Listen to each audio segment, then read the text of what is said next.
ఇక కావాల్సినంత గ్యాస్ ఉంది, ఎలాంటి ఆందోళన అవసరం లేదంటోంది తెలంగాణ ప్రభుత్వం. అపోహల్ని అడ్డు పెట్టుకుని బ్లాక్ చేస్తే కఠిన చర్యలుంటాయని తేల్చి చెప్పింది. జిల్లాల్లో సమన్వయ కమిటీలతో తక్షణం సమావేశం ఏర్పాటు చేయాలంటూ ఉన్నత స్థాయి సమీక్ష సమావేశంలో అధికారుల్ని ఆదేశించారు మంత్రి ఉత్తమ్ కుమార్ రెడ్డి. గృహ వినియోగదారులతో పాటు ఆసుపత్రులు, విద్యా సంస్థలతో పాటు ప్రభుత్వ సంస్థలు, ఆశ్రమాలకి ప్రాధాన్యత ఇవ్వాలన్నారు. ప్రభుత్వ ప్రధాన కార్యదర్శి ఆధ్వర్యంలో హై లెవెల్ కమిటీ ఏర్పాటు చేస్తున్నట్లు మంత్రి ప్రకటించారు. గ్యాస్ కొరత ఏర్పడినట్లు జరుగుతున్న ప్రచారంలో ఎలాంటి వాస్తవం లేదన్నారు. రాష్ట్రంలో 1,29,00,000 కనెక్షన్లుండగా ప్రతిరోజు 2,50,000 సిలిండర్లు సరఫరా అవుతున్నాయన్నారు. రాష్ట్రంలో 810 ఎల్పీజీ డిస్ట్రిబ్యూటర్ల ద్వారా గ్యాస్ సరఫరా అవుతుందన్నారు. రాష్ట్రంలో బాట్లింగ్ ప్లాంట్లో గ్యాస్ కొరత ఉన్నట్లు ఎక్కడా నమోదు కాలేదన్నారు మంత్రి.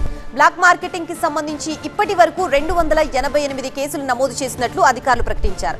జిల్లాల్లో కలెక్టర్ అధ్యక్షతన ప్రత్యేక కమిటీ ఏర్పాటు చేసి రోజువారీ నిల్వలు, సరఫరా పరిస్థితిని సమీక్షించాలని మంత్రి సూచించారు. ఇదే అంశానికి సంబంధించి మనకి పూర్తి అప్డేట్స్ అందించడానికి మా స్పెషల్ కరెస్పాండెంట్ అశోక్ సిద్ధంగా ఉన్నారు. అశోక్, యుద్ధం నేపథ్యంలో దేశవ్యాప్తంగా గ్యాస్కి సంబంధించిన ఇష్యూ సామాన్యుని పైన గుదిబండలాగా మారిందని చెప్పొచ్చు. గత కొన్ని రోజుల నుంచి కూడా చూస్తున్నాం. టీవీ9 కూడా అనేక కథనాలని ప్రసారం చేయడం జరిగింది. నిఘాలో కూడా టీవీ9 నిఘాలో కూడా అనేక విస్తుపోయే నిజాలని కూడా చూసాం.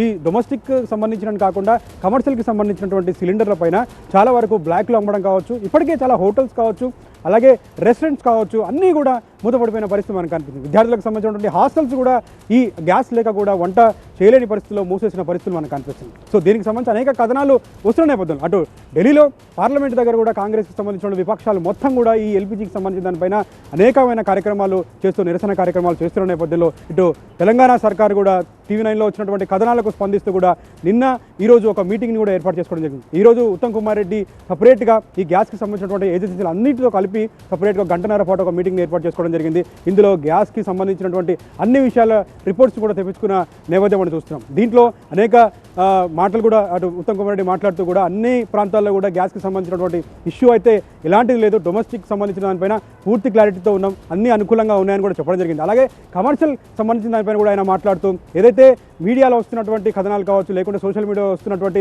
అసత్య ప్రచారాలు కావచ్చు, దీనివల్ల అటు మిగతా బ్లాక్ చేస్తున్న పరిస్థితి మనకు కనిపిస్తుంది. డీలర్లు కూడా కొంత బ్లాక్ చేస్తూ కూడా అమ్ముతున్న నేపథ్యంలో వాటన్నిటిపైన కఠిన చర్యలు ఉంటాయని కూడా ఆయన చెప్పడం జరిగింది.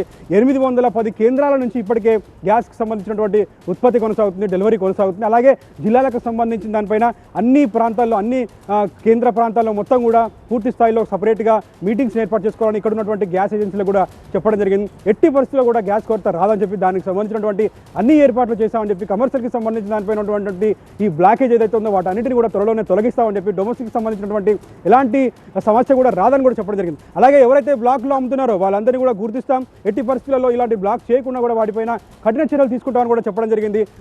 ఈ గ్యాస్కి సంబంధించిన దానిపైన ఎలాంటి ఇబ్బందులు భవిష్యత్తులో కూడా ఉండవని కూడా ఉత్తమ్ కుమార్ రెడ్డి చెప్పిన పరిస్థితి మనకు కనిపిస్తుంది. ఏదేమైనప్పటికీ కూడా డొమెస్టిక్ సంబంధించిన దానిపైన కూడా ఒక రకమైన చర్చ అయితే నడుస్తుంది. యుద్ధం ఇలానే కొనసాగితే ఖచ్చితంగా గ్యాస్ భవిష్యత్తులో దొరకదు అనే ఉద్దేశంతో కూడా చాలా మంది ముందుగానే బుక్ చేసుకుంటున్న నేపథ్యం చూసాం. ఇప్పటికే కేంద్రం నుంచి అనేక ఆంక్షలు కూడా విధించడం జరిగింది. 45 డేస్కి సంబంధించిన దానిపైన జిల్లా ఏదైతే పల్లెటూళ్ళలో ఉంటుందో అక్కడ 45 డేస్ తర్వాత బుక్ చేసుకోవాలని చెప్పి, అలాగే ఇటు అర్బన్ ఏరియాకి సంబంధించిన దానిపైన 25 డేస్ తర్వాత బుక్ చేసుకోవాలని కూడా ఒక ఆంక్షలు కూడా విధించిన నేపథ్యం చూస్తున్నాం. ఏది ఏమైనప్పటికీ కూడా టీవీ9లో వస్తున్నటువంటి కథనాలు కావచ్చు, నిఘాలో కావచ్చు, ఇవన్నీ కూడా తెలుసుకున్నటువంటి తెలంగాణ సర్కార్ సపరేట్గా దీనిపైన దృష్టి పెట్టిన పరిస్థితి మనకు కనిపించింది. ఉత్తమ్ కుమార్ రెడ్డి సపరేట్గా మీటింగ్ ఏర్పాటు చేసుకొని గ్యాస్కి సంబంధించినటువంటి ఎలాంటి కొరత లేదు, భవిష్యత్తులో రానియకుండా కూడా అన్ని జాగ్రత్తలు తీసుకుంటారని కూడా చెప్పిన పరిస్థితి మనకు కనిపిస్తుంది.